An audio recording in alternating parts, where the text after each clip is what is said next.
আসসালামু আলাইকুম ওয়া রাহমাতুল্লাহি ওয়া বারাকাতুহু। বিসমিল্লাহ, আলহামদুলিল্লাহ, আসসালাতু ওয়াসসালামু আলা রাসূলিল্লাহ, আলহামদুলিল্লাহি রাব্বিল আলামিন। আশা করাম দূরের এবং কাছের যে যেখান থেকে ব্রিটেনের প্রিয় চ্যানেল ইকরা বাংলা টিভির সামনে অথবা সোশ্যাল মিডিয়ার মাধ্যমে আজকে আপনাদের প্রিয় অনুষ্ঠান জান্নাতের প্রতি অনুষ্ঠানে দেখার জন্য অংশগ্রহণ করছেন, মহান রব্বুল আলামিনের কাছে দোয়া করি আপনারা সব ভালো আছেন এবং ভালো থাকতে। আলহামদুলিল্লাহ, আমিও ভালো আছি, আমার লগে শেখ আছেন, তাইও ভালো আছেন আলহামদুলিল্লাহ। প্রিয় ভাই বোন হল, আপনারা জানেন আমরা জান্নাতের পথে অনুষ্ঠানও আমাদের নিয়মিত শেখ আমরা লগে আসেন এবং থাকেন আলহামদুলিল্লাহ। ব্রিটেনের বিশিষ্ট ইসলামী চিন্তাবিদ, ইস্ট লন্ডন মসজিদের সম্মানিত ইমাম এবং খাতিব হাফিজ মাওলানা আবুল হোসেন খান সাহেব। আসসালামু আলাইকুম শেখ। ওয়ালাইকুম আসসালাম ওয়া রাহমাতুল্লাহি ওয়া বারাকাতুহু। ভালো আছেন শেখ? আলহামদুলিল্লাহ আলহামদুলিল্লাহ। শরীর ভালো আছে আপনার? আলহামদুলিল্লাহ, আল্লাহ তাআলা বেশ ভালো রেখেছেন সব দিক থেকে, শারীরিকভাবে মানসিকভাবে। আলহামদুলিল্লাহ। এরপরে এখন তো মৌসুম আসছে, ফ্লুর মৌসুম। আল্লাহ পাক আমাদেরকে হেফাজত করুন, দোয়া করি গোটা কমিউনিটিকে আল্লাহ হেফাজতে রাখুন। আমিন। অনেকে ফ্লুর ভ্যাকসিন নিয়েছেন আগে, অনেকে নেন নাই। যারা এখনো বাকি আছেন তারা যেন ফ্লু ভ্যাকসিনটা নিয়ে নেন যত তাড়াতাড়ি পারা যায়। এই দেশে শরীরকে পাহারা দেওয়ার জন্যে সরকারের পক্ষ থেকেই এই কী বলে হেলথের এই ব্যবস্থা নেওয়া হয়েছে, এই জন্য ভ্যাকসিনগুলো নেওয়া ফ্রি। এখন ফ্রি ঔষধ দিতেছে, আবার ডেকে ডেকে বলতেছে, হোয়াটসঅ্যাপে মেসেজ দিচ্ছে জিপিরা, বলতেছে আসো নিয়ে যাও। এত সুবিধা পাওয়ার পরও যদি আমরা না নেই আর শারীরিকভাবে কষ্ট পাই, এটা তো তাদের দোষ না, দোষ তো আমাদেরই। সব ফ্রি পাইছেন তারপরে নিতে রাজি না। আর আপনার দেশে আপনি একটা ভ্যাকসিন দেন, দেখবেন কত পয়সা লাগবে। কেমন খুঁজে পাওয়া মুশকিল, এরপরে পাওয়া গেলেও অ্যাপ্রোপ্রিয়েট ভ্যাকসিন হচ্ছে কিনা এই আরেক প্রশ্ন। আর থার্ড হচ্ছে পয়সা তো দিতে হবে। এগুলো মানুষ আমরা কম বুঝি, ওই যে ফ্রি পাইছি তো ওই জন্য। এগুলো অ্যাপ্রোপ্রিয়েট ট্রিটমেন্ট, এগুলো দরকার ছিল। অনেক সময় আউট অফ ডেটও থাকে দেশে। হ্যাঁ হ্যাঁ, তো এখানে তো এটা হবে না, তো এই জন্য ফ্রি ভ্যাকসিন নেওয়ার জন্য সবাইকে আহ্বান জানাবো যে ফ্লুর টাইম শুরু হয়ে গেছে, তো ফ্লুতে আক্রান্ত না হওয়াই উচিত, না হওয়ার আগেই বরং ফ্লু সবাইকে নেওয়া দরকার। আল্লাহ সবাইকে কবুল করুন এবং সুস্থ থাকার ব্যবস্থা যেটা আছে এটাকে ব্যবহার করার তৌফিক। আমি জাযাকাল্লাহ খান। শেখ আবার ফ্রি কিন্তু সবার জন্য নয়, আমরা যারা কাজ করি, আমরা খামো আছি, আমরা কিন্তু পয়সা দেওয়া লাগে। জি জি জি, এটা ঠিক আছে। তার বাদেও কিন্তু আমরা শরীরের তো হেফাজত রাখা, তো এটা আমরা দায়িত্ব। জাযাকাল্লাহ খান শেখ।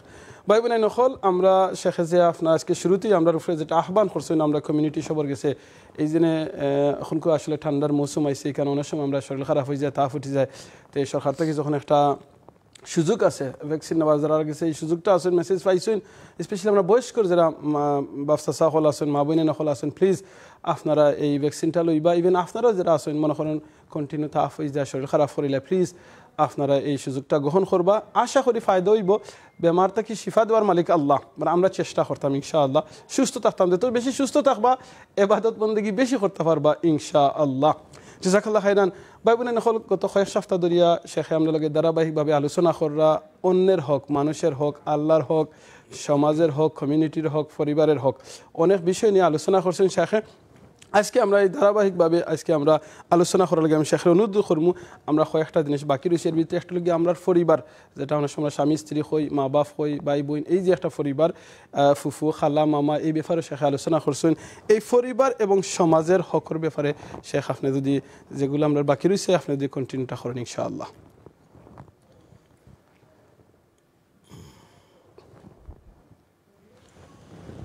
আসসালামু আলাইকুম ওয়া রাহমাতুল্লাহি ওয়া বারাকাতুহু। ওয়া আলাইকুম আসসালাম। বিসমিল্লাহির রহমানির রহিম। আলহামদুলিল্লাহি ওয়াহদাহু ওয়াসসালাতু ওয়াসসালামু আলা মান লা নাবিয়্যা বা'দাহু। ওয়া আউযু বিল্লাহি মিনাশ শাইতানির রাজীম। বিসমিল্লাহির রহমানির রহিম। ওয়া আতি যাল কুরবা হাক্কাহু ওয়াল মিসকিনা ওয়াবনাস সাবিল ওয়া লা তুবাযযির তাবযীরা ইন্নাল মুবাযযিরিনা কানু ইখওয়ানাশ শায়াতিন ওয়া কানা আশ-শাইতানু লিরাব্বিহি কাফুরা। সূরা আল ইসরা। রাসূল সাল্লাল্লাহু আলাইহি ওয়াসাল্লামের একখানা হাদিস রয়েছে যে আল্লাহর হক তোমরা আদায় করো, ফাদাইনুল্লাহি আহাক্কু আন ইউদফা, কামা ক্বালা রাসূলুল্লাহ সাল্লাল্লাহু আলাইহি ওয়াসাল্লাম। সম্মানিত আজকের হাজিরিন, আজকে আপনাদেরকে নিয়ে যাচ্ছি আমি হুকুকুল ইনসান, এটার উপর আলোচনা আমরা অনেক দিন থেকে করে আসছি। আজকে আমরা এটাকে ইতি টানতে চাই। সেই ইতি টানার উপলক্ষে পরিবারের কিছু কথা বাকি আছে, আরও কিছু কথা বাকি আছে সামাজিকভাবে। তো পরিবারটা আগে কভার করে ফেলি কুইক, এরপরে যাবো আমরা সামাজিকভাবে। কোরআন হাকিম থেকে একটা আয়াত তিলাওয়াত করেছি, দুটো আয়াত তিলাওয়াত করেছি। আল্লাহ বলেছেন এই হকের কথা, ও আতি যাল কুরবা হাক্কাহু ওবনিস সাবিল। করাবদ্দার যারা, আত্মীয়তার সম্পর্কে আত্মীয় যারা, ওদের যে হক আছে এই হকটা তোমরা আদায় করো। ও আতি যাল কুরবা হাক্কাহু ওল মিসকিন, আর মিসকিনের হক আদায় করো। ও আতি যাল কুরবা হাক্কাহু ওল মিসকিন ওয়ালা তুবাযযির তাবযীরা, আর কোনো বিষয়ে তোমরা অতিরিক্ত অপচয় করবে না, অপচয় করা যাবে না। ইন্নাল মুবাযযিরিনা কানু ইখওয়ানা শায়াতিন, যারা অপচয়কারী, অপচয় করে জেনে বুঝে তারপরে অপচয় করে। অপচয় কিসের করে? অনেক কিছুর করতে পারে। যারাই করবে তাদেরকে আল্লাহ পাক বলেছেন যে ওয়ালা তুবাযযির তাবযীরা ইন্নাল মুবাযযিরিনা কানু ইখওয়ানা শায়াতিন, অপচয়কারীরা শয়তানের ভাই। কেমন? কানু ইখওয়ানা শায়াতিন ও কানা শাইতানু লিরাব্বিহি কাফুরা, আর শয়তান তো তার চরিত্রই হচ্ছে সে রবের অকৃতজ্ঞ শয়তান। সে সব সময় রব্বুল আলামিনের অকৃতজ্ঞতাকে কৃতজ্ঞ হয়ে যায়। তো এই জন্য আমাদের উচিত যে আমরা যেন অকৃতজ্ঞ না হই, রবের প্রতি যেন আমরা কৃতজ্ঞতা প্রকাশ করি সবসময়। আলহামদুলিল্লাহ, আলহামদুলিল্লাহ, আমরা সবসময় আলহামদুলিল্লাহ পড়েই আমাদের রবের কৃতজ্ঞ হয়ে থাকতে চাই। আলহামদুলিল্লাহ। তো এবারে আসেন, এই আয়াতের আলোকে আল্লাহ বলেছেন যে আতি যাল কুরবা হাক্কাহু, আত্মীয়র হক আদায় করো। এই আত্মীয়র হকটা একটু বলে ফেলি, কয়েকটা বিষয় আছে। এক নম্বর আত্মীয় বলতে, আত্মার আত্মীয় হচ্ছে বাবা এবং মা। মা বাবার হক আদায় করা, আর মা বাবা হইলে পরে আপনার সন্তানদের হক আদায় করা। মা বাবার হক আদায় করা কোন সময়? একদম 24/7 না, এটা তো আমরা করবই, যে কোনো বয়সেই আমরা করব। কিন্তু মা বাবা যখন থেকে বয়স্ক হয়ে যান, বিশেষ করে বয়স্ক হয়ে গেলে পরে ওই সময় থেকেই শুরু হয় সন্তানের পক্ষ থেকে সার্ভিস দেওয়া। আমি একজন বাবার সাথে কয়েকদিন আগে আলোচনা করছিলাম, তার গায়ে দেখলাম খুব সুন্দর একটা কাপড়। বললো যে এই বয়সে এই কাপড় লাগাইছেন, শক্ত কম না। আমি এমনি যোগ করে বলতেছি ভাইকে। তো উনি বললো, ভাইজান এটা আমার ছেলেরা দিয়েছে। বললাম আচ্ছা তাই, আপনার তারা সাইজ পেলো কেমনে, এই কালার আপনাকে সুইট করবে এটা কেমনে বুঝলো? বলে হ্যাঁ, আমি কাপড় টাপড় কোনো কিছু এখন থেকে না, কয়েক বছর থেকে আর কিনি না, এগুলো আমার বাচ্চারা চুজ করে দেয়। আমি আমার গায়ে কোনটা যাবে, আমার গায়ের মাপও তারা জানে, এবং আমি কি শখের মানুষ এটাও তারা জানে। সেই অনুপাতে তারা আমার ছেলেরা, মেয়েরা, বাচ্চারা এক কথা তারা কিনে দেয় সময় সময়। এখন কাপড় চোপড় বেশি হয়ে গেছে, তো তার বাস থেকে একটা আজকে গায়ে দিয়ে বেরোইছি। তা আমার কাছে খুব ভালো লাগলো যে একটা বয়সে এসে বুঝছে যে আমি তো আগের জমানায় ওদেরকে পড়াইছি, তো সেই হিসাবে আমার শখ তারা জানে, তাদেরকে কোন খবর পড়াইছি। এখন তারা আমার শখকে তারা মিটাচ্ছে, তারা নিজেরা ইচ্ছে করে কিনে। তো চিন্তা করলাম যে বাপকে যদি এই বয়সে কাপড় কিনে দিচ্ছে, তাইলে আশা করা যায় যে যখন উনি বার্ধক্য উপনীত হবেন ওই সময় ওই বাপকে তারা বলে যাবে না ইনশাআল্লাহ। এটাই হচ্ছে হক। বাপকে এই বয়সে, এই জোয়ান বয়সে না দিলেও কিন্তু চলতো, কিন্তু তারা শখ করে দিয়েছে। এর অর্থ হচ্ছে তারা বাপের প্রতি অত্যন্ত যত্নশীল, মায়ের প্রতি তারা খুব যত্নশীল। এইভাবে করে আমাদেরকে একটা এক্সাম্পল দিলাম, আমার যত্নশীল হওয়া উচিত। গেল 1 নম্বর। 2 নম্বর হচ্ছে যে যখন একটু বয়স হয়ে যাবে পিতামাতার, ওই সময় তারা চায় একটু ভালো খাবার, একটু ভালো কথাবার্তা বলবে, পাশে পাবে একটা সন্তানকে, সেটা ছেলে হোক মেয়ে হোক যেই হোক না কেন, পাশে পাবে কিছু কথাবার্তা তারা বলবে। অসুখ বিসুখ হয়ে গেলে ঔষধের দরকার, হসপিটাল আসা যাওয়া করা দরকার, নেওয়া দরকার, জিপি দরকার, ডাক্তার দরকার, সার্জন দরকার, অপারেশন দরকার, ওই সময়ও কিন্তু হেল্প লাগবে। 3 নম্বর হচ্ছে যে মা বাবা তাদের ইবাদত বন্দেগী করার ক্ষেত্রে যেন সন্তানরা হেল্প করেন। যেমন একজন বাবা তিনি চান যেন তার মসজিদে যাওয়া হয়, কিন্তু তার পক্ষে যাওয়া সম্ভব হয় না। কেউ যদি নিয়ে যেতে পারে একটু গাড়ি দিয়ে বা হেঁটে হেঁটে, তাহলে খুব ভালো হয়। কিন্তু সন্তানরা কেউ নাই, উনি জুমার নামাজ পর্যন্ত মিস করে ফেলবেন। ওনার মন চায়, ওনার প্রয়োজনও চায় যে আমি মসজিদে যাই, কিন্তু নাই যে কেউ। তো এই হকগুলো আদায় যেন হয়ে যায়। 2 নম্বর যেটা বলতে চাচ্ছি সেটা হচ্ছে পিতামাতার পক্ষ থেকে সন্তানদের প্রতি এবং ছেলের বউদের প্রতি কিছু হক আছে। ছেলের বউ উনি ছেলেকে বিয়ে দিয়ে যখন বউ ঘরে আনবেন ওই সময় থেকে ওনার আরও 2-3টা মেয়ের সাথে এটা একটা মেয়ে হয়ে যায়। এই মেয়েটাকেও যেন তার সন্তান মনে করে তিনি সার্ভিস দিয়ে যান, একজন বাবা বা একজন মা।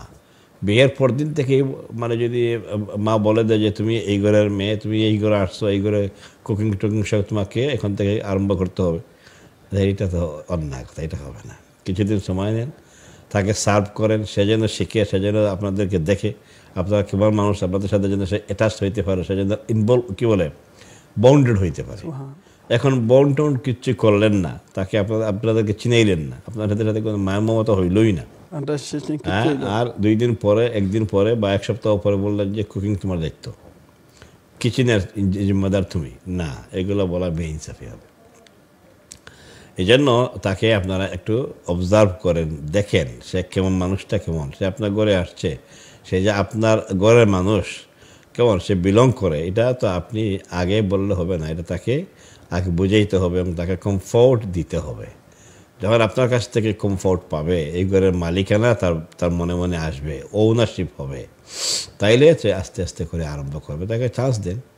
প্রথমে যদি সে আসতেও চায়, তাকে আপনার একটু বারণ করে রাখেন যে ঠিক আছে তুমি কিছুদিন পরে করো, অসুবিধা নেই, দেখো আমরা কেমনে করি, তুমি শিখো মা, পরে করবো, এইভাবে করে মহব্বত করে শিখেইতে হবে।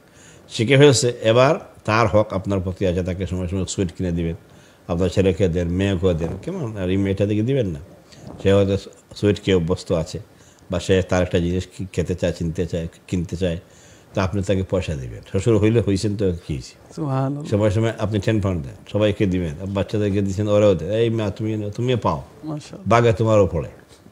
কোনো শ্বশুর যদি এইভাবে করে 10 পাউন্ড করে মাসে দেয় বা কয়েকদিন পর পর ডেকে দেয়, তাহলে এই বউ তার খেদমত না করার উপায় আছে?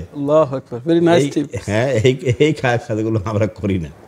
অথবা খাবার, তাকে বলেন আজকে পাক করবে কে, বলবো আব্বু আমি, আজকে তোমার পাকটা সব স্টপ, সব রাখা বন্ধ, আমি ব্যবস্থা করতেছি, বলে আপনি একটু ফাস্টফুড কিনে নিয়ে আসেন, আমি যাচ্ছি মসজিদে, আসার পথে আমি নিয়ে আসবো, তোমরা সব রেডি থাকবো।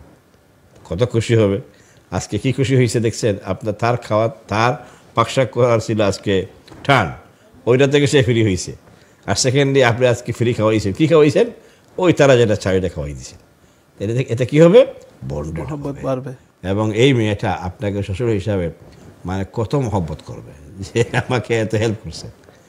এইভাবে করে যদি আমরা আমাদের ছেলেদের সাথে, মেয়েদের সাথে তার হকটা আদায় করি এবং ছেলেদের বউদের সাথে আমরা এই হকটা আদায় করি, তাহলে আপনি ঘরের মধ্যে ওয়ার্ম ফিল করবেন, আরাম পাবেন, কমফোর্ট জোন হয়ে যাবে আপনার ঘরটা। কেমন একটা বউর কথা আমি শুনছিলাম, একটা স্টোরি বলি, যে সে বাড়িতে ঢুকেই গিয়ে শ্বশুর শাশুড়িকে আগে জিজ্ঞেস করে আপনারা ঠিক আছেন নি, are you okay, doing well, এগুলো সে জিজ্ঞেস করে। আচ্ছা, এরপরে সে যায় তার রুমে গিয়ে তার কাপড় টাপড় চেঞ্জ করে, অফিস থেকে এসে কাপড় চেঞ্জ করে, এসে অফিসের কাপড়, ইউনিফর্ম সব চেঞ্জ করে আসে, আয়সা আবার যে কাপড় তাদের ঘরের কাপড় এটা গায়ে দেয়, গায়ে দিয়ে আসে, নিজেকে জিজ্ঞেস করে যে আব্বু কোনো কিছু যদি লাগে আমাকে বলেন, আমি দিয়ে পরে একটু রেস্ট করব, কাজ থেকে আসছি, রেস্ট পরে করবো, আমি নামাজ পড়ি নাই, আসরে বা মাগরিবের নামাজও পড়বো, একটু রেস্ট করবো। তো এর আগে আমার যদি লেট হয়ে যায়, কোনো কিছু আপনাদের লাগবে কিনা বলেন, চিন্তা করে দেখেন কতটুকু সিনসিয়ার। আসে গেল, তারা বললো হয়তো কিছু লাগবে, বাস দিল, আর না কিছু লাগবে না মা, তুমি যাও রেস্ট করো। এরপরে রাত হয়ে গেছে, এখন এসে জিজ্ঞেস করবে কী খাবেন, আপনারা যেটা আছে ঘরে পাকশাক করা এটা খাবেন নাকি আমি কিছু নিউ বানাই দিব আপনাদের।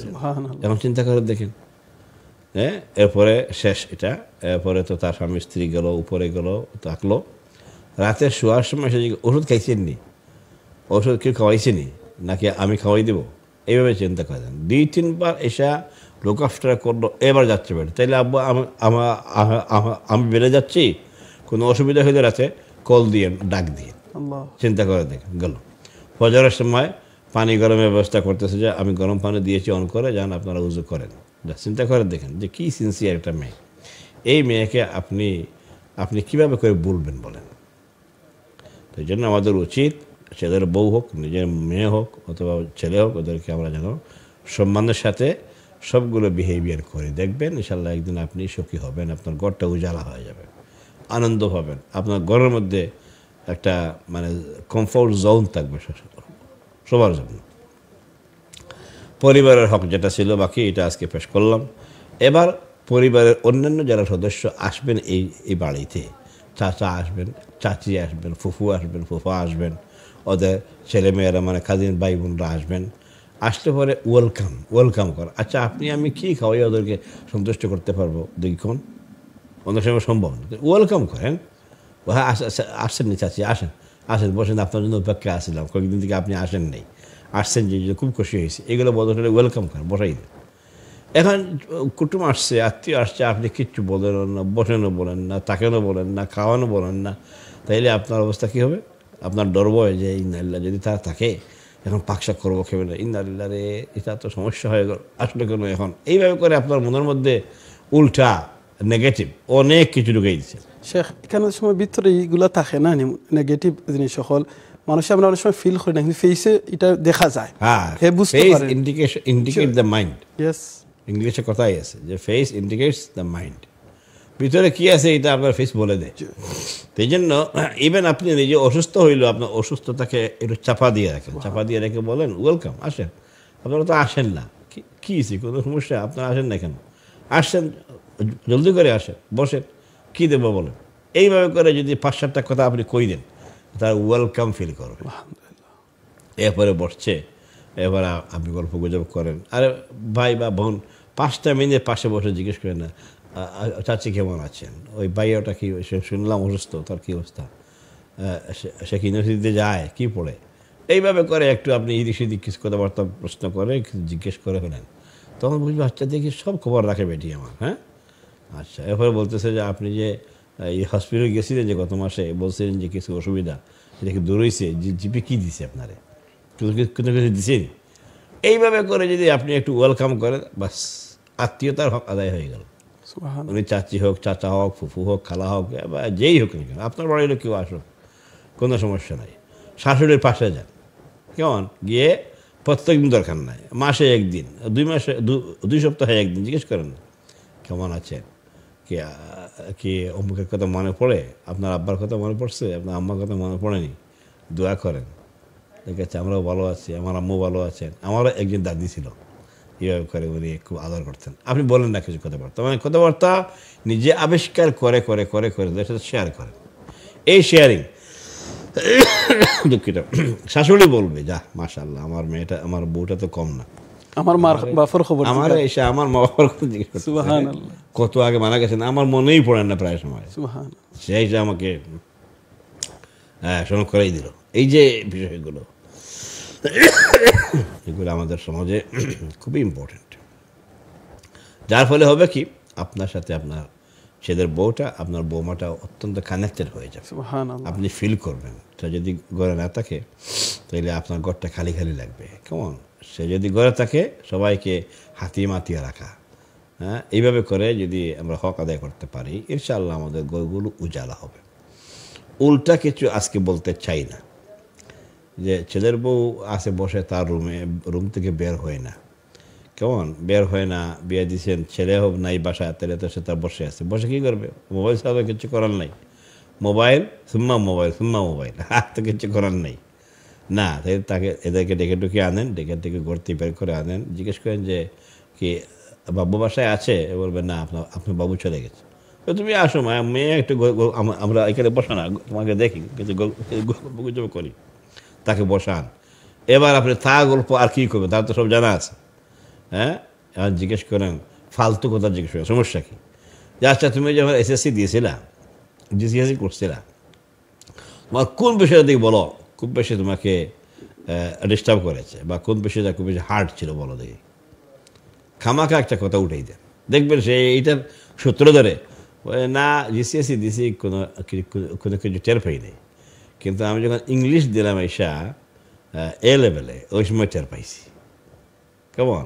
এবার সে গেছে কি কত কষ্ট হয়েছে তার, তখন জিজ্ঞেস কী কষ্ট হয়েছে বলো, তোমার কি মেইন সাবজেক্টে তোমার কোর্স সাবজেক্ট ছিল ইংলিশ, তো এটাতে তুমি কি লিটারেসিতে উইক ছিলা, নাকি তুমি ব্যাকরণ, কোন জায়গায় তোমার বেশি ডিস্টার্ব হয়েছে, মানে অতীত নিয়ে আলোচনা। হ্যাঁ আলোচনার উদ্দেশ্য হচ্ছে যে আপনার সাথে বন্ডেড করা থাকে, এঙ্গেজ করা আপনার সাথে। এরপরে আচ্ছা তোমার কি খেয়াল আছে তোমার আম্মু কোন সালে এসএসসি পাস করছিল, এইবার জানা আপনি একটু পিছনে তো সে স্মাইল করবে, ঠিক না? যে আচ্ছা আমার আম্মু, আমি তো জিজ্ঞেস শাল তো আমার খেয়াল না, আম্মু জিজ্ঞেস করি নাই। আচ্ছা যদি শাল না থাকে স্মরণ স্মরণ বিয়ে করছে, সরি বিয়ে পাশ করছে কবে তোমার আম্মু, এইভাবে করে যদি পাশ করা থাকে। আর যদি আপনি জানেন যে বিয়ে ফেল করছে, আপনি খামাখা জিজ্ঞেস করবেন না, এটা সেটা নেগেটিভ হবে, বুঝছেন? আপনি বরং উল্টা বলবেন যে তোমার আম্মু তো শিক্ষিত বেটি, তোমার আম্মুও শিক্ষিত, তুমিও শিক্ষিত, তোমার আব্বু তো বড় অফিসার ছিলেন জানি। তো দেখি তোমাদের ফ্যামিলিতে তোমাদের এই মানে হাইয়েস্ট শিক্ষিত কে দেখি বলো। এবার সে বলো ও আমার এক চাচা, হ্যাঁ উনি কী করতো, ও অমুক অফিসার ছিল তমুক, এইভাবে করে আপনি আপনার যেন গল্পের একটা উপলক্ষ আপনি নিজে আবিষ্কার করবেন, যেন সে সাথে আপনার সাথে এঙ্গেজ হয়, টাইম দেয়। এইগুলো পারিবারিক বেশ কিছু ইন্টারনাল বিষয় বললাম। এবার চলি গল্পের মধ্যে যাতে এমন কিছু ইয়া হইতো না, যাতে খের গিবত যাতে ইয়া জয়েন্ট হইতো না, গিবত হবে না, খেয়াল রাখা লাগবে। আপসেট হয় এমন কোনো বিষয় করা যাবে না, আসবে না, আনা উচিত না। আর যদি এসেই যায় আপনার পক্ষ থেকে বা Private সে কথা। বলতে গিয়ে এসে যায়, তাকে বলেন যে এই যে কথাটা বলছো এটা গিবত হয়ে গেছে, কেউ গিবত করতে নাই মা, কারো কোনো খারাপ কোনো জিনিসের এক্সাম্পল দেওয়ার প্রয়োজন নাই। আর যদি তোমার দিতেই হয় তাহলে নাম ছাড়া দিবা, তুমি তো নাম বলে ফেলছ, এই জন্য এটা গিবত হয়ে গেছে, বাস এটা শিক্ষাও হইল। এবার নাম ছাড়া সে যদি বলে 5-7টা কথা আপনাকে বলে, এগুলো গিবত হবে না, নাম ছাড়া বলতেছে এক্সাম্পল হিসাবে। যাক, আমাদের আজকের 1 নম্বর বিষয়টা গেল। এবার আমি আসি সামাজিক কিছু কাজ এবং কিছু হক বাকি আছে। সামাজিক হক বোধহয় আমরা মা বাবার ইন্তেকাল করলে পরে যে সহায় সম্পদ, এটা বোধহয় আমাদের আলোচনা হয়ে গেছে। সহায় সম্পদকে ভাগ করা এবং কে কী অংশ পায় না পায় এগুলো ভাগ হয়, এগুলো আলোচনা হয়ে গেছে।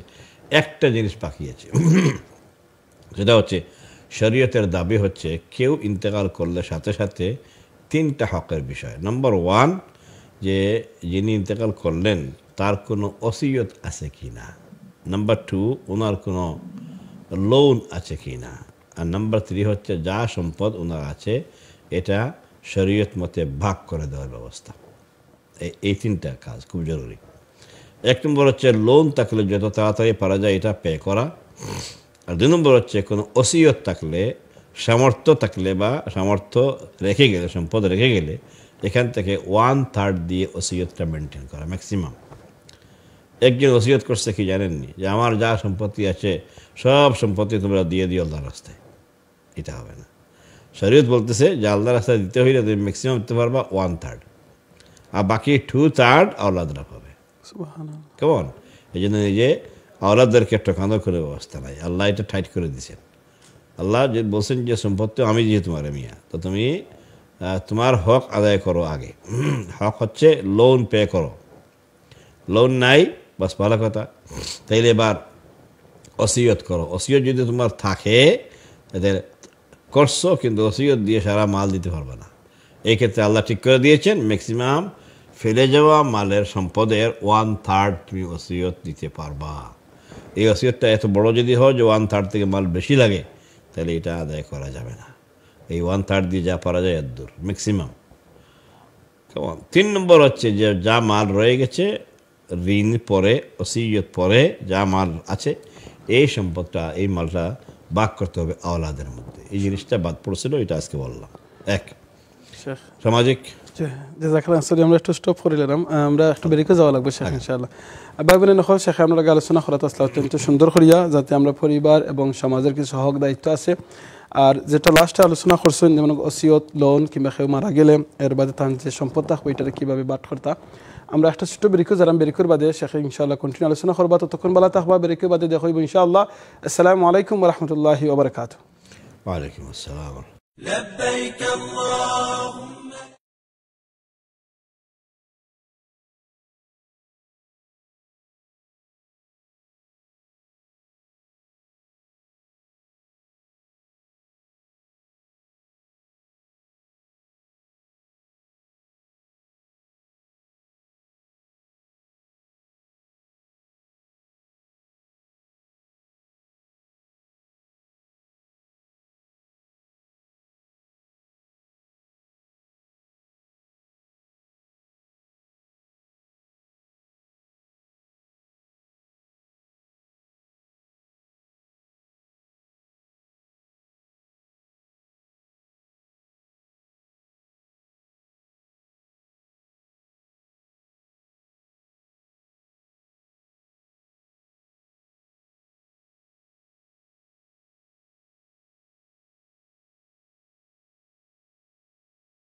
আসসালামু আলাইকুম ওয়া রাহমাতুল্লাহি ওয়া বারাকাতুহু। বিসমিল্লাহ, আলহামদুলিল্লাহ, আসসালাতু ওয়াসসালামু আলা রাসূলিল্লাহ, আলহামদুলিল্লাহ। বিরকুর বাদে আবার আপনারা সামনে হাজির জান্নাতের পথে অনুষ্ঠান।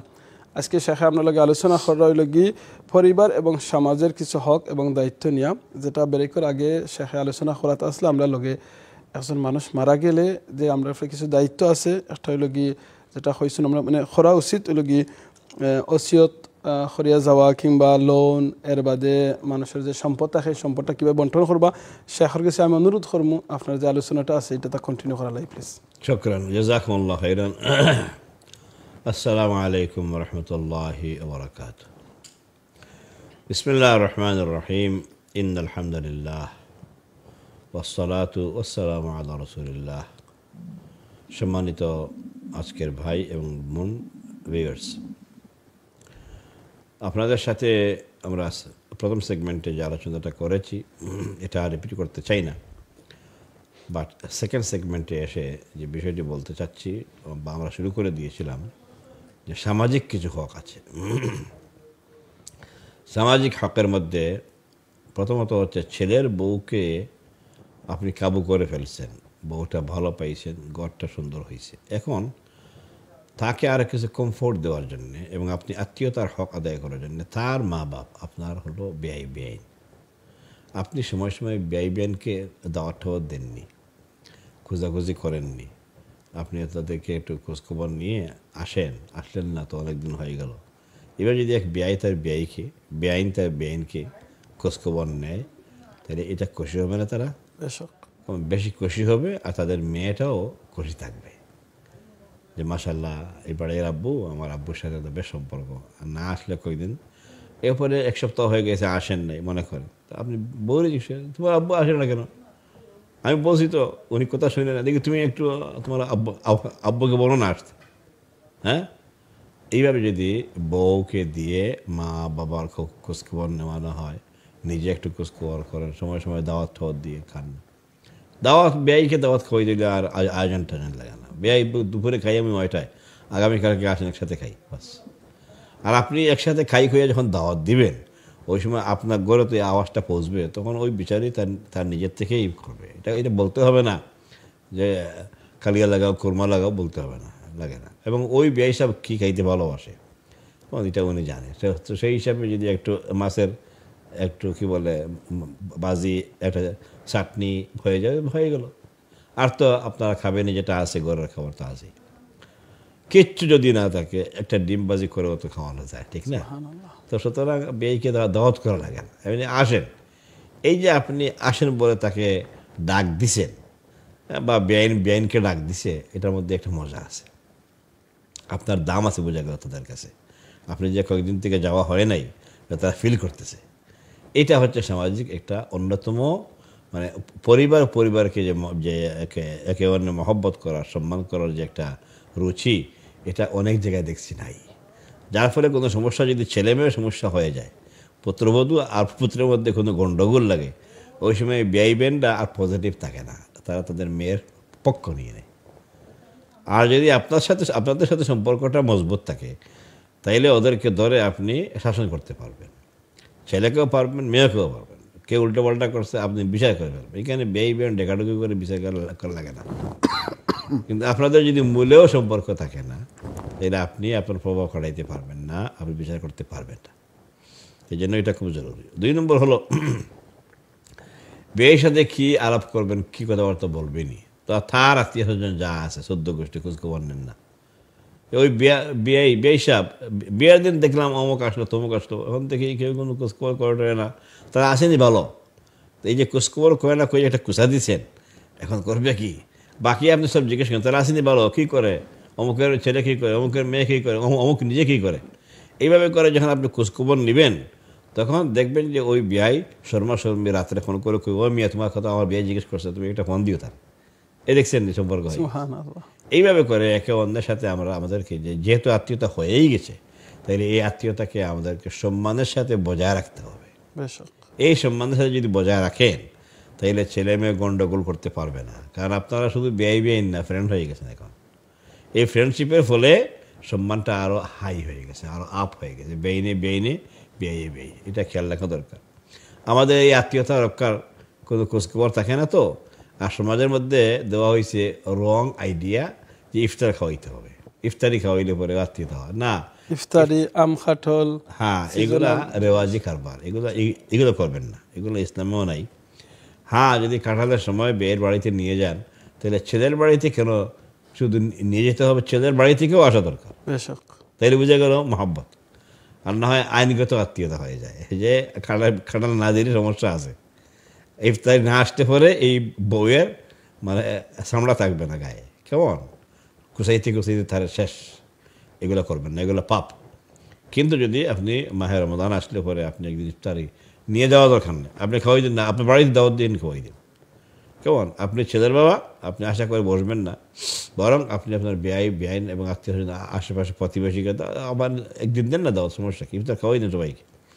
এই সবাইকে খাওয়ানোর উচিলা যদি উনি আসে, বে হিসাব আসে, বেআইন আসে, খেয়ে যাক না, সমস্যা কি। কিন্তু আপনি ওই মানে কেজি মিষ্টি নিয়ে আসবে, হাত দুইটা ভর্তি করে, গাড়ির বুট ভর্তি করে নিয়ে আসবে, এটা যদি আশা করেন তাহলে আপনি একজন গুণাগার হবেন। এটা আপনি করবেন না, বরং আপনি দাওয়াত দিয়ে উল্টে খাওয়াই দেন গেল এইগুলা। 3 নম্বর হচ্ছে যে আপনার বাড়িতে কোনো ফাংশন আছে, কেমন এই ফাংশনে আপনি আপনার বেআইনকে বাদ দিবেন না কোনো দিন। কারণ আপনার মেয়ের একটা বিয়ের প্রস্তাব আসছে, কী বলে চিনি বান হইতেছে, তো আপনি আপনার আগে আরও কয়েক সেট বেআইন আছে, কোনো খোঁজখবর করলেন না। আরে আপনার বাতিজির বিয়ে হয়েছে, ওরাও তো আপনার বেআইন, একটু দূর, অসুবিধা কি, আপনি দাওয়াত দেন না কেন? বলে যা ঠিক আছে, আপনি বেআইনকে নিয়ে আসবেন, সাথে করে আপনি বেআইনকে নিয়ে আসবেন। তো আপনি সাথে করে বেআইনকে নিয়ে আসবেন বললে হবে কি, তখন আপনার সারা ফ্যামিলির দাওয়াত নাই, বোঝা গেল, কেমন। শুধুমাত্র আপনারা দুইজন যাবেন। এইভাবে করে যদি আমরা আত্মীয়তাটাকে আমরা একটু তরতাজা রাখি, তাহলে আল্লাহ তাআলার কাছে বড় সওয়াব পাবো, অনেক বড় সওয়াবের কাজ, এবং সামাজিক একটা বন্ধন একটা সৃষ্টি হয় ইনশাআল্লাহ। তা আল্লাহ রাব্বুল আলামিন আমাদের সবাইকে আত্মীয়তা, একে অন্যের দূরাত্মীয় নিকটাত্মীয় সবাইকে খোঁজখবর রাখার জন্য তৌফিক দান করেন। শেষ আইটেমটা হচ্ছে, আপনি বিদেশি, আমাদের মতো বিদেশি হয়ে গেছেন, আপনি লন্ডন থাকেন, আমেরিকা থাকেন, যেখানেই থাকেন না কেন, আপনি যদি এখান থেকে আপনার দেশের বেআইকে একটা ফোন দেন, আপনার আপন বেআই না, তাছাড়া তো বাইরের মেয়ের বিয়ে হয়েছে, ছেলের বিয়ে হয়েছে, মনে করেন দূরাত্মীয় হিসাবে যদি আপনি এখান থেকে একটা ফোন দেন, কত খুশি হবে না? আমি দিই, কেমন আমার বাইরা আর ঘরের মেয়ের বিয়ে হয়েছে, মেয়ের ঘরে একটা বেবি হয়েছে আজকে কাল, কেমন। তো জামাই বেটাকে আমি ইয়ে করছি, টেক্সট দিছি, কী বলে মেসেজ দিছি, এগুলো তোমার করতে হবে, এই কাজ, আকিকা কথা বলছি, তাহনিক বলছি, এবং আরও কী করণীয় সব থেকে কই দিছি। সে আজকে সকালে দিয়ে মেসেজ পাঠাইছে খুব খুশি হয়ে, যার কোনো সীমা নেই, যে আমার আত্মীয় স্বজনরা, আমারও প্যারেন্টসরা এখন এইগুলো কোন নাই, কিন্তু আপনি লোন থেকে আমাকে অ্যাডভাইস করছেন, এই জন্য আপনাকে বহু শুক্রিয়া। আমাকে আমার ওয়াইফকে সালাম দিছে, আর বাকি তো করছেই। এই যে এটা শুধুমাত্র আমি ইমাম হিসেবে তাকে অ্যাডভাইস দিলাম, এটাই তো না, আমার তো উদ্দেশ্য তার সাথে বন্ডেড হওয়া। আলহামদুলিল্লাহ সে বন্ডেড আছে, আর একটু শক্ত হইল, ঠিক না? তার বেবিকে দেখে আমি ওয়েলকাম করছি, সুবহানাল্লাহ। তো এইভাবে করে আমাদের একে অন্যের সম্পর্ককে রক্ষা করা, সম্পর্ক বজায় রাখা, এটাকে রক্ষা করা, এরপর এটাকে কিপ আপ করা আমাদের জন্য খুবই প্রয়োজন। আসুন আত্মীয়তার হক যেন আমরা আদায় করার ক্ষেত্রে ত্রুটি না করি। আমরা বিদেশ থাকি আর যেখানে থাকি না কেন, আমাদের যে দূরাত্মীয় হোক নিকটাত্মীয় হোক, সবার জন্য খোঁজখবর নিতে পারি। আল্লাহ পাক আমাদের সবাইকে তৌফিক দেন। আমিন। জাযাকাল্লাহ খাইরান শেখ, অত্যন্ত সুন্দর করে আলোচনা করাতে আসলাম। শেখর কাছে আমি জানতাম স্যার, অনেক সময় মিডিয়ার মাঝে আমি একটা জিনিসটা হয়ে থাকি, জানি না ঠিক হয় না ওই কিনা না, আপনি একটু কারেকশন করবা, ইসলামে কিতা হয় যে আমরা কিছু অবহেলিত কিছু আত্মীয় আছে, যেটা আমি মিডিয়াত হই অবহেলিত ও কারণে হই। অনেক সময় দেখা যায় আমার বাবা মারা গেলে কিংবা চাচার লগে আর বেশি সম্পর্ক থাকে না, ফুফুর লগে সম্পর্ক আস্তে আস্তে খাট হয়ে যায়। মা মারা গেলে দেখা যায় খালার লগে মামার লগে মামার বাড়ির সম্পর্কটা খাট হয়ে যায়। তো এই জিনিসটা কিতা আমরা ইসলামে আমরা কিতা শিক্ষা দিই? একটা হচ্ছে কাট হওয়া, আর একটা হচ্ছে কমে যাওয়া।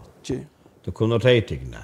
বাবা ইন্তেকাল করেছেন, বাবা অথবা বাবা বেশি আগে মারা গেলে, আপনি পান নাই, দেখানো নাই, হয়তো বেবি ছিলেন। তো এই অবস্থায় আপনি বড় হওয়ার পর যখন ফুফু পাইছেন, চাচা পাইছেন, আপনি আপনার পক্ষ থেকে, আপনার জায়গা থেকে আপনি তাদের সাথে যোগাযোগ রক্ষা করে থাকতে হবে, এটা নিয়ম। আর যদি আপনি না করেন, ওরাও কিন্তু করবে না। কারণ তাদের বড় ভাই নাই, ইন্তেকাল করে ফেলছেন, এখন তারা আছেন কিন্তু তোমাদের সাথে যোগাযোগ নাই, এই জন্য কোনো সম্পর্ক নাই। তো এই সম্পর্ক না হওয়াটা গুনাহ, ইচ্ছা করে সম্পর্ক না করাটা গুনাহ, আত্মীয়তার খোঁজখবর না নেওয়াটা গুনাহ। এখন আসেন ইচ্ছা করে নিজের পক্ষ থেকে কিছু করতে হবে। আপনি দেখে যাওয়ার সময় মনে করেন একটা সুন্দর জাম্পার নিয়ে গেলেন, আপনার একজন চাচা আছেন, তাকে একটা জাম্পার নিয়ে গেলেন, নিয়ে দিয়ে বললেন যে আগামী শীত মৌসুমে এটা আপনি গায়ে দিবেন, নিয়ে নিয়ে রাখেন, আপনার জন্য আনছি, আজকে আব্বা তাকে দিতাম তো, আব্বা নাই আপনাকে দিলাম, এই তো হয়ে গেল। এখন এই চাচা বলবো আচ্ছা বেটা তো কম না, আমার অমুক তো মনেই আছে, শুধু না বরং সে আমাকে গিফট করছে। এতে করে আপনার চাচা আপনার আপন হয়ে গেলেন। এইভাবে করে আপনি চাচিকে আরে নেন না একটা জাম্পার, কেমন কত হবে, 4 থেকে 5 পাউন্ড হয়তো হবে, 10 পাউন্ড হইল, তা আপনি নিয়ে যান। এইভাবে করে যদি যাওয়ার সময় আমরা একটু গিফট নিয়ে যাই, তারা কত খুশি হবেন। আপনি যান এয়ারপোর্ট টু আপনার ঘর, আর আবার আপনার ঘর থেকে বের হয় এয়ারপোর্ট যদি হয়, তাহলে আপনি কিছুই বিদেশে গেছেন। যেন আত্মীয় স্বজনদের হক আদায় করার জন্যেও যেন আপনি কিছু গিফট নিয়ে যান তাদেরকে, কারণ আপনি নিজেই একটা গিফট। ঠিক আছে, তারা দেখতে আসবে, তো আসার পর যদি কি বলে এই হজ থেকে আসার পর যদি মানুষ জমজম ওয়াটার পায় না আর কি বলে খেজুর পায় না, তাইলে আপনি যে হজে গেছেন তার কোনো প্রমাণ নাই। আবার বিদেশ থেকে গেছেন যদি কোনো সামান্য কিছু গিফট না থাকে, তো এটাও আবার খারাপ দেখায়। তো আশা করি আমরা সবাই করি, কিন্তু এরপরেও একটু আত্মীয়তার বন্ডিংয়ের জন্য বলতেছি যে কোনো আত্মীয়কে বাদ দিবেন না, সামর্থ্য অনুযায়ী যা পারা যায় নিয়ে যাবেন। তারা অনেকেই কিন্তু এটা আশা করে, আবার কেউ আছে আশা করে না, কিন্তু আপনি যদি দেন এটা এক্সট্রা হবে, আচ্ছা আমাকেও তুমি আনছো, কেউ দরকার ছিল না বাবু, তোমার বাইকে দিছো দেখছি এটা টি শার্ট, খুব স্মার্ট লাগে তারা দেখতে, এই যে আপনি এটা ইয়ে পাইলেন, কমেন্ট পাইলেন, এটাই এনাফ ছিল, আমাকে আনছো কেন বাবা, কোনো দরকার ছিল না।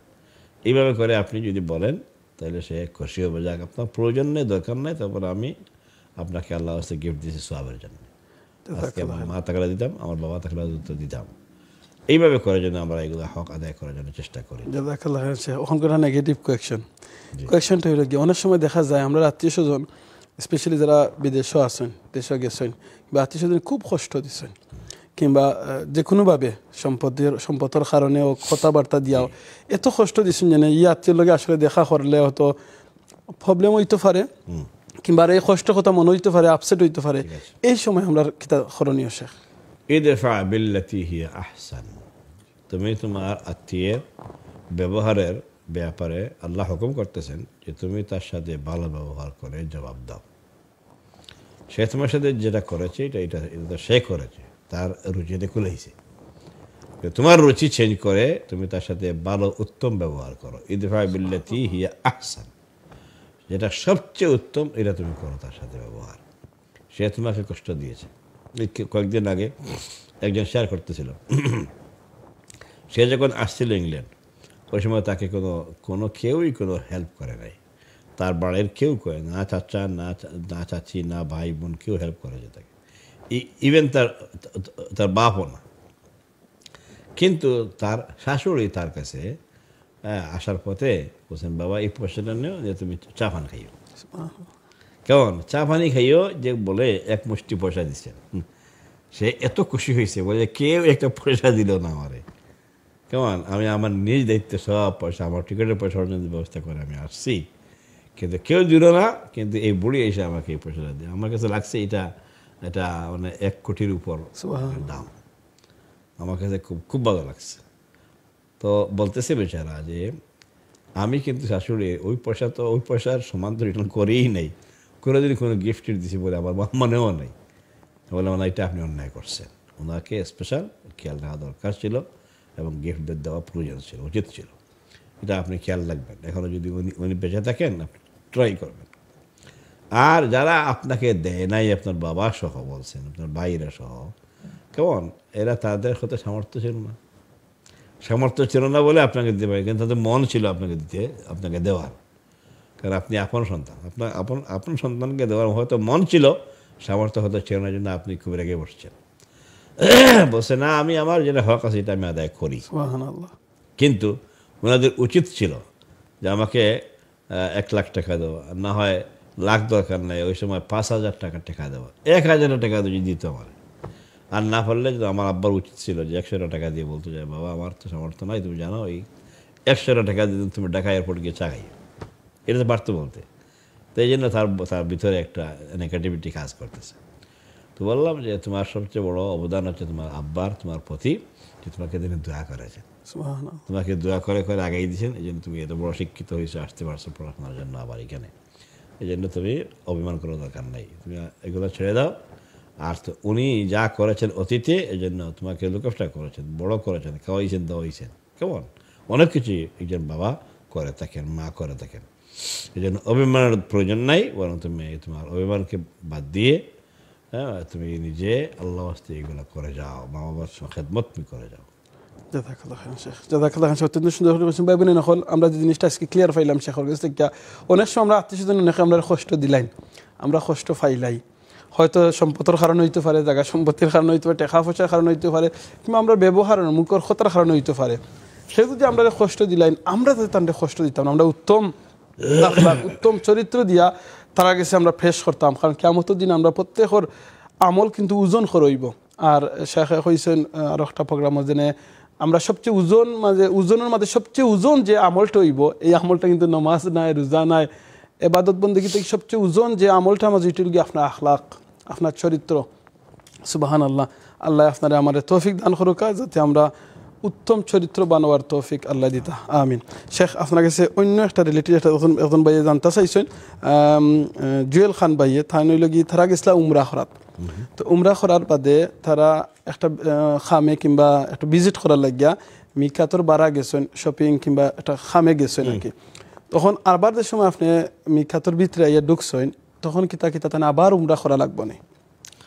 মিকাতের বাইরে যদি কেউ চলে যান, আজকে বাসা থেকে মসজিদে আসার পথেও একজন ফোন করছে যে আমরা এখন উমরায় আসি, উমরায় আসছিলাম, তো চলে আসছি আমরা একটু তায়েফ থেকে এখন ফিরে যাব, আমি তো আরেকটি উমরা করার সুযোগ পেয়ে গেলাম নাকি, এই জিনিসটা আপনি কনফার্ম করেন। এ আমাকে ফোন করছে, তো কনফার্ম করে দিলাম, আর কি কি তার করণীয় সব বলে দিলাম। বললাম যে সম্পূর্ণ আরেকটা উমরার সুযোগ আপনি পেয়ে গেছেন। মেকাত থেকে হরমে ঢুকতে হইলে যে কোনো সময় কোনো মেকাতে ক্রস করে যদি বাইরে চলে যান, মেকাত থেকে ভিতরে আসতে হইলে আপনি বাইরে থেকে মেকাত ক্রস করে যখন হরমের দিকে ঢুকবেন, আপনাকে অবশ্যই উমরার নিয়ত করে, এহরাম পরে নিয়ত করে ঢুকতে হবে। তিনটা জিনিস লাগে, খেয়াল রাখবেন। 1 নম্বর লাগবে এহরাম, 2 নম্বর লাগবে নিয়ত, 3 নম্বর লাগবে তালবিয়া। আপনি সম্পূর্ণ নতুন আরেকটা উমরা করার ব্যবস্থা পেয়ে গেছেন। আর না হয় 1 সফরে 1 উমরা, এটাই ছিল নিয়ম, 1 সফরে 1 উমরা। কিন্তু যেহেতু এই সফরের মধ্যে উনারা 8-10 দিন আছেন, তো আজকে উনি চলে গেছে ইয়েতে, তায়েফ চলে গেছে। এই তায়েফ থেকে আসার পথে উনি বলতেছে আমি কি এখন উমরা করতে পারবো? আমি বলে দিয়েছি আলহামদুলিল্লাহ, আল্লাহ তাআলার মেহরবানি অনুযায়ী আপনি যেহেতু একটা উমরার চান্স পেয়ে গেছেন এবং আপনি সেখানে আছেন, অতএব আপনি তায়েফ থেকে ফেরার পথে সম্পূর্ণ আরেকটা নতুন উমরার ব্যবস্থা পেয়ে গেছেন। নিয়ত করে আপনি দাখিল হয়ে যান। এহরামের কাপড় সাথে আছে তো? হ্যাঁ আছে। তো এহরামের কাপড় সে বললো এখানে অ্যাভেলেবল আছে, কিনাও যায়। আপনার যদি সাথে থাকে তো ওইটাই পরেন, না আর তো নিউ কেনার দরকার নেই। আপনি যেটা আছে ওইটাই গায়ে পরেন, নম্বর 1। নম্বর 2 হচ্ছে নিয়ত করবেন আল্লাহুম্মা লাব্বাইকা উমরাতান। আর 3 নম্বর হচ্ছে আপনি তালবিয়া দিবেন, এটা দেওয়া সুন্নাহ। কেমন? কেউ কেউ বলে যে উমরার এহরাম গায়ে দেওয়ার পর 2 রাকাত নফল নামাজ পড়তে হবে। আমরা চেক করেছি অনেক, কিন্তু 2 রাকাত নফল নামাজ এহরামের নামাজ বলে কোনো নামাজ নাই। আশা করি ক্লিয়ার। এহরামের 2 রাকাত নামাজ বলে কোনো নামাজ নাই। শরীয়তে মাসআলা মতো এহরাম গায়ে পরবেন যখন, ওই সময় উজু থাকাও কোনো শর্ত না। বিনা উজু অবস্থায়ও আপনি এহরামের কাপড় গায়ে দিতে পারবেন পুরুষরা। আর তো মহিলারা আপনার গায়ে যে কাপড় আছে ওইটাই, আপনাদের ওই কাপড় গায়ে থাকুক, শুধু নিয়ত করবেন। নিয়ত করলে আপনার হয়ে গেল আল্লাহুম্মা লাব্বাইকা উমরাতান, বাস শেষ। মানে আপনি নিয়ত করবেন শব্দ উচ্চারণ করে আল্লাহুম্মা লাব্বাইকা উমরাতান, এই হয়ে গেছে আপনার উমরার নিয়ত। আর নিয়ত করার পর থেকে কিছু কাজ করা যায় না, এগুলো বোধহয় জানা আছে আসলে।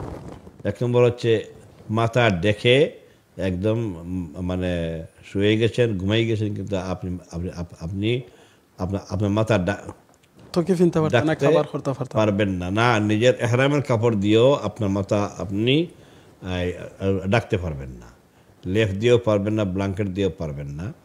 শোয়া অবস্থায় আপনার মাথা যেন খোলা থাকে। 2 নম্বর হচ্ছে টানাটানি করে কোনো চুল দাড়ি এগুলো ছিঁড়া যাবে না, টেনে উপড়াইয়া ছিঁড়া যাবে না। 3 নম্বর হচ্ছে অবশ্যই জবান কন্ট্রোল করে চলতে হবে, আর চোখ কন্ট্রোল, কোনো গীবত করা যাবে না, খারাপ কথা বলা যাবে না। আর এমনি করে আপনার চোখটাকেও কন্ট্রোল করতে হবে। মহিলা হাজার মহিলা হরামে আশেপাশে আছেন, আপনি যেখানে শুয়েছেন সেখানে হয়তো আশেপাশে থাকতে পারে, সেই জন্য আপনার গেজকে কন্ট্রোল করতে হবে। এই হচ্ছে আমরা আদাব এগুলো। জি জাযাকাল্লাহ শেখ। এখন যদি কোনো মানুষ এই মিকাত খরচ করা বাদেও আইছেন আর যদি উমরা খরইন না, জানা নাই হয়তো লন্ডন ফিরত আইছেন, এই অবস্থা কি তা করণীয়? এই অবস্থা তার জন্য একটা দাম দেওয়া লাগবে, তিনি অন্যায় করছেন। আর আগামীতে তিনি যে অমরাটা তিনি তার উপর ওয়াজিব ছিল তিনি করলেন না করে, না জানার কারণে তিনি না করে চলে আসছেন, তাকে এখন জানানো হয়েছে যে তোমার তো উমরা করা উচিত ছিল, তাহলে সে একটা দাম দিবে। আর আবার আগামী বছর সে উমরাতুল কাদা আদায় করবে, উমরা আদায় করবে, ইনশাআল্লাহ দিলে হয়ে যাবে, কাফারা হয়ে যাবে। জাযাকাল্লাহ খাইরান শেখ। এখন আপনি একটা কথা কইছেন, একটা সফর একটা উমরা। এখন যদি আমরা গেলাম, এখন মনে করলাম ইয়া আল্লাহ অত টাকা খরচ করে গেছি, ইচ্ছা করিয়া আয়েশা মসজিদে গিয়া বলে আমি আর একটা উমরা বাবার নামে, আর একদিন করলাম মার নামে, এইরকম বারবার করা, এটা কি তা ঠিক আছে কিনা? না, দেখেন, শরীয়তের কোনো ইবাদত যখন করতে চাইবেন, ইবাদতটা হতে হবে ফরম্যাট অনুযায়ী। আর ইবাদতের ফরম্যাট হচ্ছে রাসূল সাল্লাল্লাহু আলাইহি ওয়াসাল্লাম দিয়েছেন ফরম্যাট, আর কেউ দেন নাই। সুবহানাল্লাহ। রাসূলুল্লাহ সাল্লাল্লাহু আলাইহি ওয়াসাল্লাম যতবার গিয়ে তিনি হারামে ঢুকছেন তখন তিনি হারাম করে ঢুকেছেন, উমরা করেছেন। কিন্তু একবার ঢোকার পর ওই সময় হয়তো 8-10 দিন সেখানে ছিলেন, কয়েকদিন ছিলেন, আর উমরা করেন নাই। নবীর এক্সাম্পল গেল। এবার আসেন সাহাবীদের এক্সাম্পল।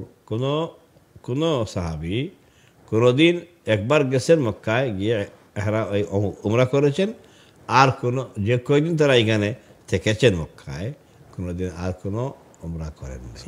এক সফরে এক উমরা সুন্নাত।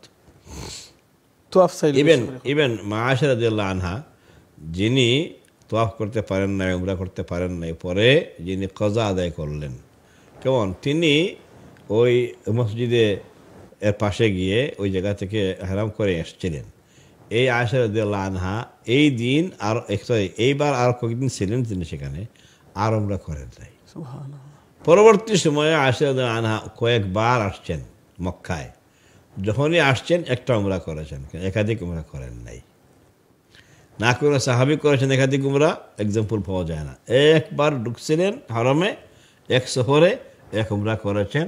এই সফরের পরে যতদিন তারা সেখানে থেকেছেন কেউই আর ডাবল উমরা করেন নাই। তাইলে মানে বেশি করে সুযোগ পেয়ে বা কয়েকদিন ছিলেন সেখানে জন্য আবার উমরা করবেন। আপনার উমরা করা জরুর যে কোনোভাবে, নাকি নবী মুহাম্মদ সাল্লাল্লাহু আলাইহি ওয়াসাল্লামকে অনুসরণ করে আমল করা জরুর? সুবহানাল্লাহ। নবীকে অনুসরণ করে যে আমল করা হয় ওইটা হচ্ছে মকবুল আমল। আর আল্লাহ বলেছেন নামাজ পড়ো, আপনি 2 নামাজ পড়তেছেন হরমে গিয়ে, রাকাতের উপর একটা রাকাত ডেইলি, আল্লাহু আকবার, সব পড়তে কথা না। আপনি রাসূল সাল্লাল্লাহু আলাইহি ওয়াসাল্লামের ফরম্যাটে আমল আপনার হচ্ছে না, জন্য সব পাওয়ার কোনো কারণ নাই। খেয়াল রাখবেন। ঠিক এমনি করে একই উমরা আপনি গেছেন সফর করতে, একই উমরা করবেন। এখন আপনি ওই আগের জমানার স্টাইলে না জেনে, আর এখন জেনেও আপনি গোয়ার্তুমি করে এখন মসজিদে আয়েশা যাচ্ছেন, ডেইলি একটা করে করতেন, যে ভাই বলেছেন, তখন ডেইলি একটা করে উমরা করার জন্য আপনি সেখানে যাওয়ার কোনো পারমিশন নাই, ছিল না, আপনি উল্টাপাল্টা করতেছেন। তো আসুন, একই সফরে এক উমরার ব্যবস্থা রাসূল সাল্লাল্লাহু আলাইহি ওয়াসাল্লাম থেকে, সাহাবী থেকে আমরা পেয়েছি। একাধিক উমরা করা একই সফরে না করাটা উত্তম। নবী করিম সাল্লাল্লাহু আলাইহি ওয়াসাল্লামের সুন্নাহর খিলাফ কাজ। আল্লাহ পাক সবাইকে সব ধরনের খিলাফ কাজ করতে আল্লাহ নিষেধ করেন। আল্লাহ পাক নিষেধ করেছেন যেন আমরা সবাই এটা মানি, আর কোনো ধরনের কোনো উল্টাপাল্টা আমল যেন না করি। শুকরান, জাযাকুমুল্লাহ খাইরান। বারাকাল্লাহ, জাযাকাল্লাহ খাইরান শেখ। এটা আসলে বিশাল একটা টপিক। ইনশাআল্লাহ আমরা এই জান্নাতের প্রতি অনুষ্ঠানও আমরা হজ এবং উমরা নিয়ে বিস্তারিত আলোচনা করব, আপনার আর ফায়দা হইব। শেখ আপনার শুকরিয়া আদায় করি, আল্লাহ আপনার জাযাদুকা নেখায়াদুকা সুস্থতা রাখুকা ইমানে আমাদের রাখুকা, যাতে আপনার মাধ্যমে আমরা কমিউনিটি আরো অনেক ফায়দা পাই ইনশাআল্লাহ। পাইবেন হল আমরা সময় একবারে শেষ। আগামী সপ্তাহ জান্নাতের প্রতি অনুষ্ঠান দেখার আহ্বান জানিয়ে শেখ এদিন গত কয়েক সপ্তাহ আমাদের পরিবার এবং সমাজের হক নিয়ে যে আলোচনা করছেন, এই আলোচনা থেকে যাতে আমরা প্রত্যেকে শিক্ষা নিতাম পারি এবং যারা জানেন না তারার কাছে আমরা এই মেসেজটা পৌঁছাইতাম যাতে তারাও জানতে পারেন। আল্লাহ আমরা তৌফিক দান করুকা। আজকে এখানে বিদায়, আগামী সপ্তাহ দেখা আহ্বান জানিয়া আজকে বিদায় নিলাম। জাযাকাল্লাহু খাইরান। সুবহানাকাল্লাহুম্মা ওয়া বিহামদিকা আশহাদু আল্লা ইলাহা ইল্লা আনতা আস্তাগফিরুকা ওয়া আতুবু ইলাইক। আসসালামু আলাইকুম ওয়া রাহমাতুল্লাহি ওয়া বারাকাতুহু। ওয়া আলাইকুম আসসালাম ওয়া রাহমাতুল্লাহি।